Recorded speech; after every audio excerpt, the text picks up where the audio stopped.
My name is Massey, and I'm a NASCAR driver. Been racing since I was 5 years old. Racing 22 years now, so it's been a long time. It's all I've ever really done. Obviously started at a super young age and just kind of worked my way up all through the ranks of racing. And last year I had the opportunity to talk to NBC about my challenges with a stutter, and it was really awesome to talk about that and to kind of, not hide it anymore really, and be open about it, and just be able to hopefully inspire a lot of people. And after that interview, my phone started blowing up. Just a lot of people who have a stutter were reaching out to me and just wanting to have a conversation. And the NSA actually reached out to me. That's kind of how that relationship started, and we got to talking. And this year they've been able to come out to a couple races, New Hampshire, and also last weekend in Nashville. And was able to hang out with Tammy last weekend. She came out to Nashville and was able to meet everybody and just have conversations and talk about what kind of challenges we go through and how it was growing up and everything with having a stutter. And that's how I got involved with the NSA, and now I'm here at their conference, and had a lot of fun today for sure so far. My earliest memories as a child having a stutter, I would say probably right around the time I started racing, probably around that 4 or 5 year mark. I definitely noticed I talked a little different than the other kids. Then at that age, I mean, you're not really thinking about that much. You're thinking about just being on the racetrack racing, hanging out with your buddies in between races and stuff, and just having a good time as a little kid. But I definitely noticed there was something different. And on from there, as I got older, 8 or 9, 10 years old, I knew there was definitely something different, and I knew I had a stutter. And I had already gone to multiple speech pathologists, and they were helping a little bit, but as a kid, it's just hard to accept yourself, and it's hard to know how to work on your stutter, even if you're going to see a pathologist. And when you're that age, you just want to fit in with everybody, and you want to be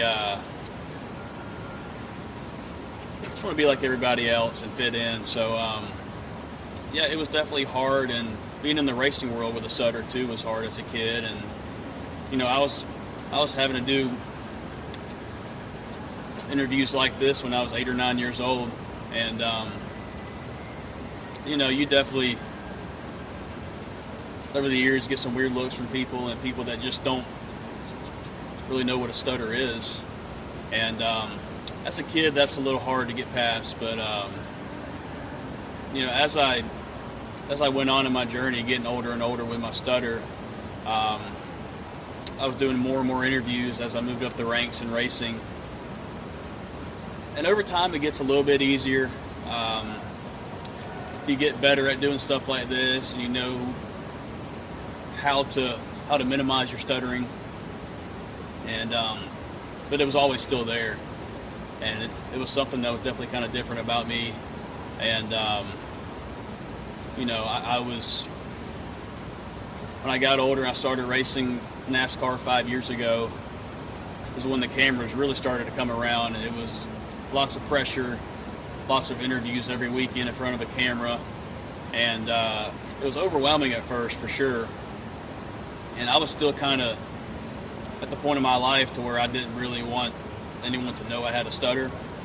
And it was, I don't want to say it was bad, but it was just hard to get through at first, just to have to put yourself out there like that and have to introduce yourself to so many people and having to talk to a camera. And it was overwhelming at first, for sure. And as I went on and on, I was doing pretty well on the racetrack, so there was just more and more cameras coming and more interviews. And I was still trying to hide it even in my second or third year. Then I finally just kind of told myself, this is something different about me. My story could resonate with other people. And it wasn't until last year when I openly talked about it on NBC. And it was definitely something different. It was unique. I would have never thought I would be talking about that on live television. And it was definitely an experience. But I was so happy I did it because, like I said, afterwards I had a lot of people reaching out. People with a stutter who just wanted to talk on the phone and just wanted to have conversations, just get to know me. And it was amazing. It's been amazing ever since, being able to meet other people with a stutter. Then being here this weekend, meeting everybody. I've never been to anything like this before. So being here today was really awesome. And had a lot of people tell me that my story was inspirational to them. So before I did that, I told myself if I could inspire one person, it'd be a win for me. It's been really cool to see that happen. Being here has been really cool this weekend. Being here today, I should say. Just meeting all kind of people who have a stutter from age 8 to 80. And I mean, it's been awesome. It's been eye-opening for me. Hearing all the stories from people on how they were able to make it through their childhood and what they did and everything they went through. Been able to talk to a lot of amazing people so far. And I would say hanging out with the kids really stuck out to me because, that's a hard age. The 8 to 11 years old, that's a hard age for someone with a stutter. And it was really cool to see all the positivity they had about it. And I could tell they weren't going to let it keep them down. I just kind of talked to them a little bit about, I was asking them if they had any goals or dreams, what they wanted to be when they grew up. I know one of them said baseball player, and they said this and that. And just able to talk to them about just being able to push through. And everyone has their own thing they're going through in their life. And, this just so happens to be ours. We have a stutter. And I just really made sure to tell them not to let anything hold them back, because I know what it feels like to be that age and you have a goal, you have a dream, but you feel like, this is going to hold me back. I can't do it. And so I just really wanted them to know that they're able to chase that dream. And I'm like, look at me. I mean, I didn't know if I'd be in NASCAR. There's many years I thought I wouldn't make it because of my stutter.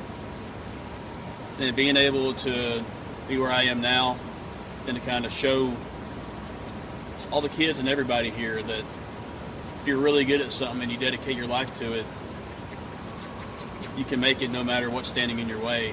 And that's been the message here today I've been trying to put out. Early memories in racing. I got into racing because my family's always been involved in racing. They race a lot of dirt track. And so I remember early age going to the track to watch my uncle race. He still races today too. And I just remember just being at the track and just falling in love with it, and just I knew that's something I wanted to do. And when I was 5 years old, my dad finally got me my first race car. I remember going out in it for the first time. I still remember it. And just having a blast. And my first time out, I hit the wall. And I was still ready to jump back in and get after it, though. But, yeah, that's my earliest memory I have. And I remember winning my first race when I was 5 years old. That was awesome. And, like I said earlier, when you're that age, you're not thinking about your stutter, really. You're just out there racing and having a good time. And so that was a lot of fun, to just being able to find something I loved at a really young age. I feel pretty lucky I found that so early in my life, just to be able to put my everything into something from such a young age. Just kind of grow up doing it too. And 5 years old is when I started, and then as I got older, I started moving up the ranks. And when I was 8 or 9 is when I first began to be noticed by people, because I was winning a bunch of races, winning all over the country. So that's when my life started just to become just only racing. And I knew I wanted to be a NASCAR driver one day. And there's a lot that goes into it. At a young age, I didn't understand it all. You have to have a lot of sponsorship. You have to be really good. You have to be lucky. You have to get lucky breaks and just kind of be in the right place at the right time. And so it's all kind of worked out to this point. I was able to win a lot of races growing up and just be able to catch other people's attention, and had a lot of support. So that was big for me. And I just knew I loved racing, and I was homeschooled because we were always on the road racing. Always in a motorhome going up the road, and my mom did a really good job with that. And I was able to go to a co-op a couple days a week, so I was able to socialize and also still be homeschooled. So it was a lot of fun and really cool. But it's a lot of fun to think back on all those early memories, and being able to remember when I fell in love with racing, and just being able to think where I am now today. Yeah, the feeling inside the car it's hard to explain, because like nowadays racing NASCAR, you're hitting over 200 miles an hour sometimes, and you have to get your mind right before you go out there, and you have to be all in. You got to be locked in and focused. And I remember at a young age being able to get in a race car was kind of a way for me to get away from my stutter for a little bit, because it was me in the race car, and the way I spoke didn't matter. It was me against everybody else, and it was really kind of like an escape. Like I said, it was that's the only way I could think of how to describe it. And I think that had a lot to do with me falling in love with it, and also just being something I'm really good at. And when you're waiting on the race to start in the car, you have the nerves, excitement, everything happening all at once. But once the green flag drops, you're not even thinking about it. This just kind of comes to you second nature. You go do your thing. I would say the lead up is probably one of my favorite parts, because of all the different feelings you feel in your body when you're getting ready to go that fast. And you probably have to be a little bit off in the head to do that. So I don't know. It's a lot of fun though. I really enjoy it. And it's just I've been able to do it for so long now that thankfully it just kind of comes to me every time, and just I'm always ready to go when the green flag drops. Yeah, I think racing intersects with stuttering. You have to have lots of patience on the racetrack, which also, when you have a stutter, you have to have a lot of patience with yourself. I feel like that's something I learned there between the two. And when I was younger, having to think on my feet, if I knew I was going to block on a word, I would use a different word. Just having to think like that. There's some correlations there for sure. And everything in racing is really fast-paced. And it's a interesting dynamic there, because obviously can't talk too fast, but you have to drive fast and do everything else fast. And so it's and when you're in the car, you have to talk to your team and tell them what the car is doing, how to make the car better. You have to go into detail about that. You do that sometimes while you're under green flag racing at 190 miles an hour. So it's a lot going on. luckily over the radio, I don't ever really have a whole lot of issues because I have a lot of distractions, and so I'm not really thinking about it. So that's been it's been nice. But yeah, they definitely go hand in hand with each other, and I feel like I could take something I learned from racing and maybe help with stuttering, and also vice versa. Yeah, I've had people in racing and also people with my stuttering journey who support me. And I went to a really good pathologist in Atlanta. Massey is his name, and went to him for a very long time, and he helped me a bunch. We still talk every week, and when I went to him, I just remember us talking about how I wanted to be a NASCAR driver, and I explained to him all the talking you have to do as a NASCAR driver and everything that goes into it. So he really helped me work on that, and he would make me make random phone calls to businesses and ask them questions, and I didn't want to do it at the time, but looking back, I'm happy that he made me do that, because it would just help me get more relaxed, just talking to random people, be able to free up a little bit. And he really helped me a lot, and his help with my stuttering has also led over to racing, because they kind of go hand to hand in me, because those are probably the two biggest things about me, I would say, just racing and stuttering. And he was a big help for me. And also on the racing side, I mean, my dad was always a big supporter on the racing and the stuttering side. We used to rip the roads when I was younger, and he was spending his own money to help me do it, and that was really cool. And he just, my whole family pretty much, my dad, my mom, my little sisters had to tag along. They didn't have a choice, so thankful to them that they don't hate me nowadays. But they love racing though, and it was always a lot of fun as a family to be able to do it and just have that support system. And many people along the way who thought I was good and believed in my ability as a race car driver who helped me out. And every single person in my life has led to me making it to NASCAR. And there was a lot of things that had to fall into place for that to happen. So I'm really thankful. And yeah, it's definitely a long journey. I still have a long way to go, but being able to be where I am now is a blessing for sure. Yeah, my journey with stuttering, it's interesting because it used to be the opposite of what it is now. I always hated it when I was younger, and always wished I didn't have it as a kid, you know. And but at the age I am now, being able to look back on it, I don't think I would be where I am now if I didn't have it. It was a humongous motivator for me, even if I didn't realize it at the time. And it was interesting because my whole life I just kind of wanted to hide it, didn't want to talk about it, didn't want to mention it ever.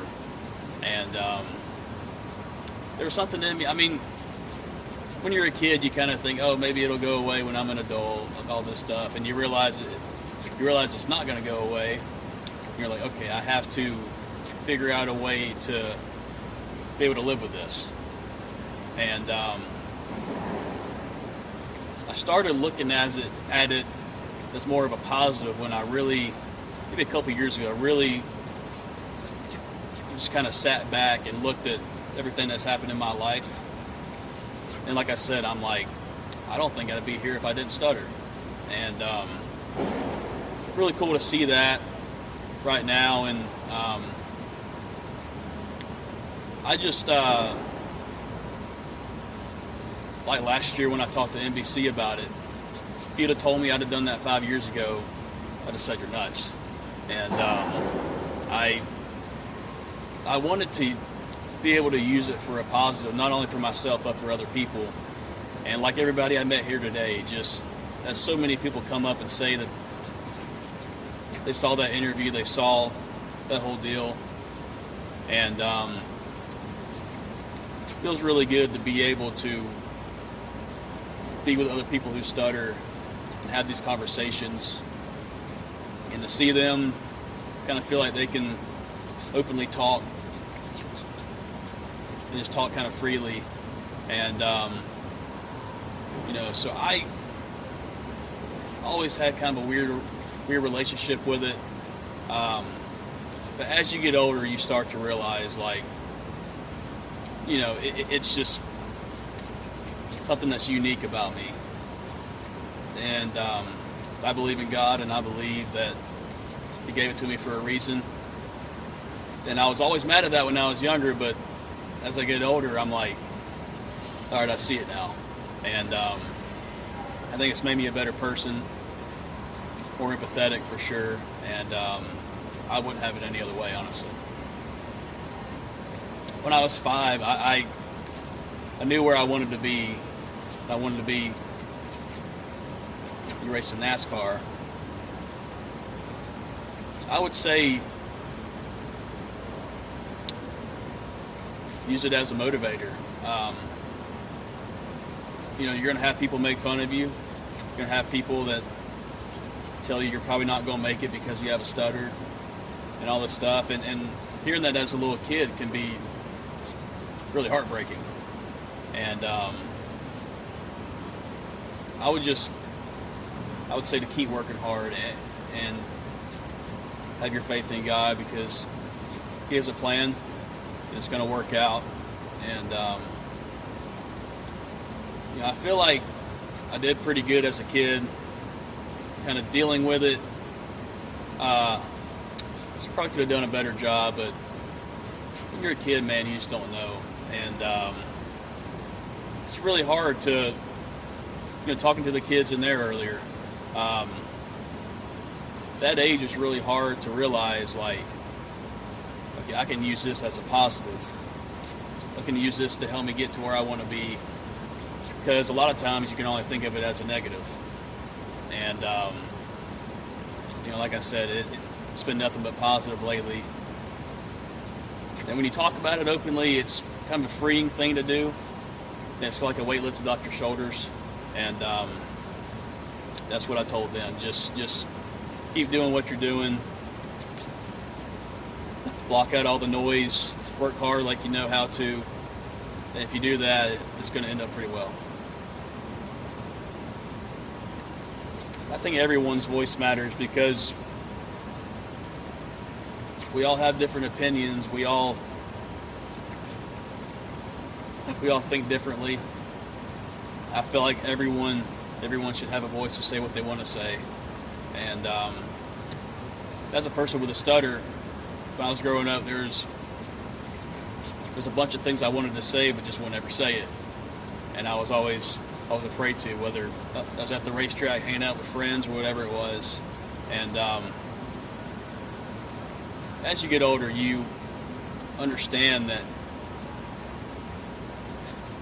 when you're young, you think that everybody's judging you about it and everybody sees it. But as you get older, you realize people actually do want to hear what you have to say. That's one thing that was kind of shifted for me when I started getting older, was, okay, people actually listen to me. They want to hear what I have to say. And, everyone has their own thing. And I think whether you have a stutter or whatever you have, your voice and your opinion should matter. And, that's kind of the message they're putting out here today. And it's really cool to see how everyone is really positive about everything. And we need to keep that positivity going, because it's definitely a hard thing to deal with sometimes for a lot of people. But everybody's got their own things they're dealing with. So I really enjoyed everything here today, and just being able to see everyone have a good outlook on their stutter. I met a lot of really talkative people here today, which is awesome. And it's just been really cool. I've just really enjoyed being here at this conference today, because when I was growing up, I never knew there was anything like this. And I didn't even really know it 3-4 years ago. And I think it's a great thing to have for the kids, for the adults, and everyone to get together and be able to talk to each other without having anxiety and all this stuff. I think it's really, really neat. And hats off to everyone at the NSA for everything they do. And hoping to be able to make it every year from here on out. So that'd be really fun.